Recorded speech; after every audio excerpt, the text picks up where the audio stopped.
Hello and welcome back. I'm making Mexican style chicken in my crock pot because I had the plan to make like a skillet chicken parmesan with pork rinds as the crust instead of like the breadcrumbs, but I kind of don't feel like doing that. It's a little bit more effort in frying it and all that stuff, and I didn't feel like it. So I'm going to use the chicken that I had to make shredded Mexican style chicken. This is lower carb. It does have onion in it, garlic, which have some carbs in them, and also the spices. If you are 100% carnivore and you don't do spices, then this won't be for you, but it's a fairly easy recipe. It's a set it and forget it, and I only have maybe slightly under a pound of chicken breast in here. You can use chicken thighs if you want. I know a lot of people prefer thighs. I don't. I'll go through everything that I'm going to use. I already have everything out. I'm just going to put it in. It'll probably only take a couple hours on high on my crock pot because it's very slightly frozen, but it's mostly thawed. So it's not going to take that long.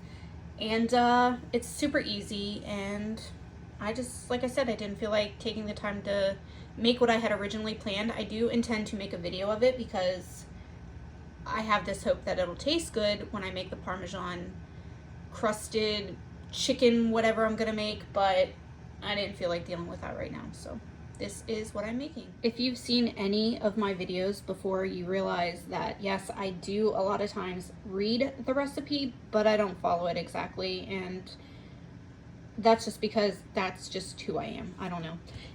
It said half of an onion. Yes, I did get a recipe for this because I have made salsa chicken before, but this is this has some actual seasonings in it, so I wanted it to taste more like an authentic Mexican restaurant style chicken, but also I don't know how authentic it is, so don't come for me if it's not. I have about half of an onion and probably like 6 cloves of garlic in here because I love garlic. So I'm just gonna toss that in. It said a teaspoon of chicken bouillon. Actually, it's tomato bouillon.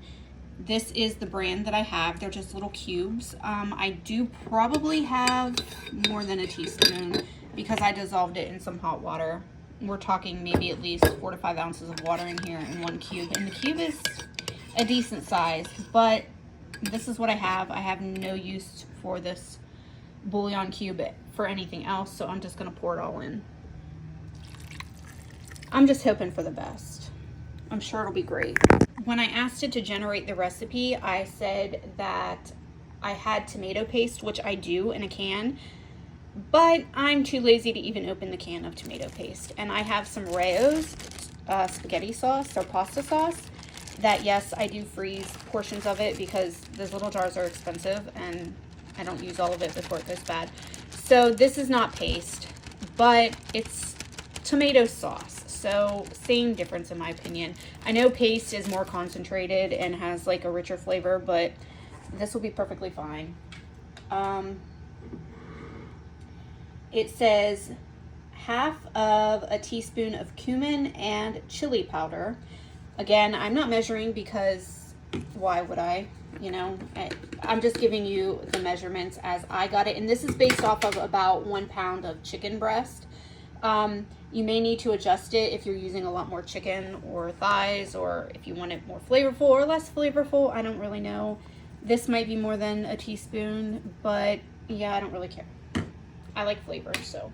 This is paprika. I'm just using Great Value brand. Paprika, I think it called for 1/4 of a teaspoon, but again, whatever. I think it called for peppers as well, but I don't have any fresh peppers, so. And chili powder, 1/2 of a teaspoon. It said 3/4 cup of jarred salsa. I'm gonna use the rest of my jar because what's the point of putting it back in the fridge?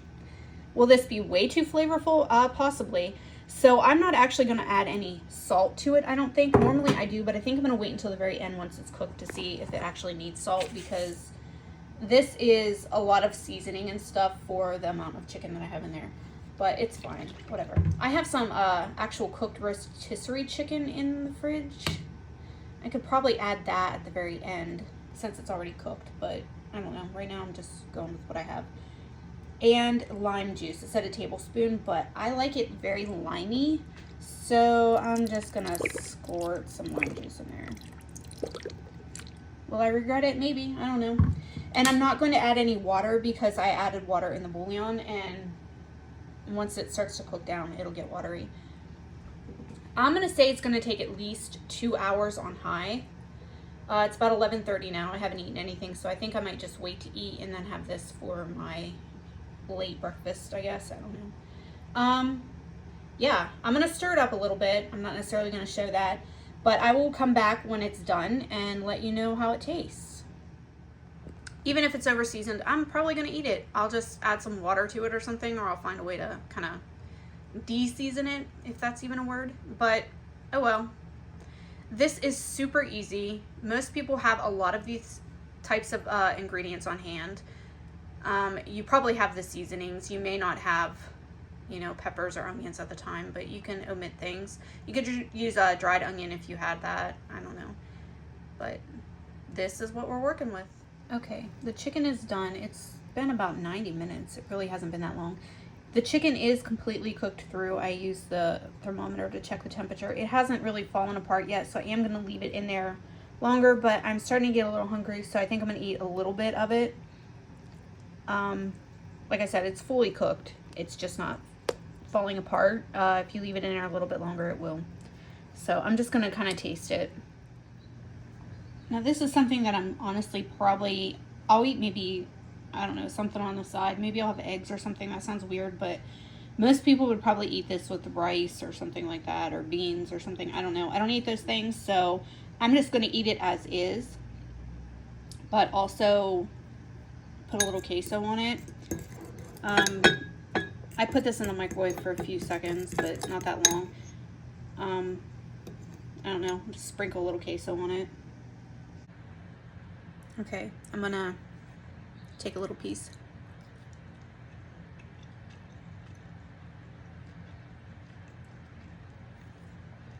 It's definitely not over seasoned.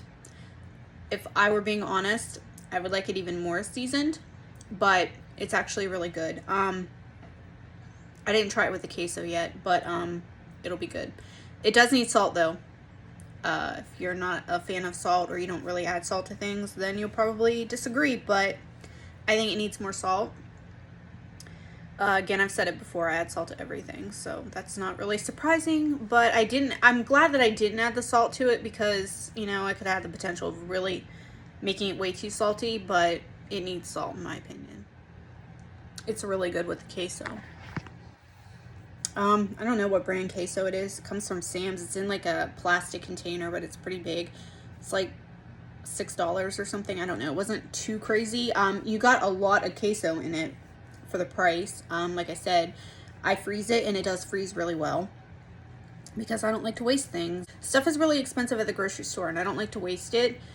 And I don't want to be excluded from being able to buy things that I want to eat or try because they come in too big of a package. Most of the stuff you buy, you can freeze. You can freeze cheese, you can freeze queso, you can freeze the tomato paste. Say you open it, don't waste it. If you open it, you can freeze it. You can freeze a lot of stuff. You can freeze eggs too, I think. Like fresh eggs. I think you might have to crack them. I don't know exactly how you do that, but you can freeze pretty much anything. So don't keep throwing things in the trash, because it's a waste of money. I would definitely say that this is not authentic. I didn't really expect it to be authentic. I mean, I typed in how to make Mexican shredded chicken the way it tastes at a restaurant or something like that. It's not authentic. It doesn't taste like my Mexican restaurant, but it's definitely good. It has a lot of flavor. And yeah, I kind of thought I might have over seasoned it. It does not have very much lime flavor though, I will say. So I might add more lime juice. And usually I would use like fresh limes. Lime juice is fine because I always have that on hand because I do like things that have a lime flavor, but I don't always have limes. So I tend to have lime or lemon juice on hand. I prefer lime juice over lemon juice, but I have lemon juice too, but you can use fresh if you want, but I don't have any. And I think I saw somewhere that the price of limes were absolutely ridiculous for like one lime, so it's more convenient to have the, you know, flavored stuff in a jar, whatever. It's a lot more economical and it lasts a whole lot longer in the fridge. So I like recipes like this. You can throw them in a crock pot. I don't have to worry about what I'm gonna cook. I just have to warm it up. Sometimes I do like things fresh off the stove. I mean, meat that's been in the fridge for a couple of days, it just doesn't taste as great. I eat leftovers. That's not a big deal, but sometimes meat that you cook and then eat it and reheat it like 2 days later, it just doesn't taste the same. You can get away with that with like rice and stuff like that, in my opinion, but fresh meat, I kind of like it sometimes hot off the stove. But stuff like this is really nice to reheat and easy and convenient. And if you are busy, and summer's coming, so kids, if you have kids, they're going to want to be outside all the time and playing, and you may have a lot of stuff to do and you don't feel like cooking, this is an easy recipe. You can make it however you want. You can put things in, you can take things out, do whatever you want. It's delicious and easy, convenient, set it, forget it. And this isn't super high in carbs. I mean, there might be some carbs in the salsa that I bought. I don't know if it did or not. I didn't check the jar. I think when I bought it, I checked the jar because I usually do when I'm in the store. So it probably didn't have much, maybe 1 or 2 from the tomato, but nothing major. And the onion, the garlic might have had some, the seasonings might have a little bit, but we're talking minimal amount of carbs. Not everybody even counts their carbs. You can eat this. It doesn't matter how you eat. You can eat this. It's delicious.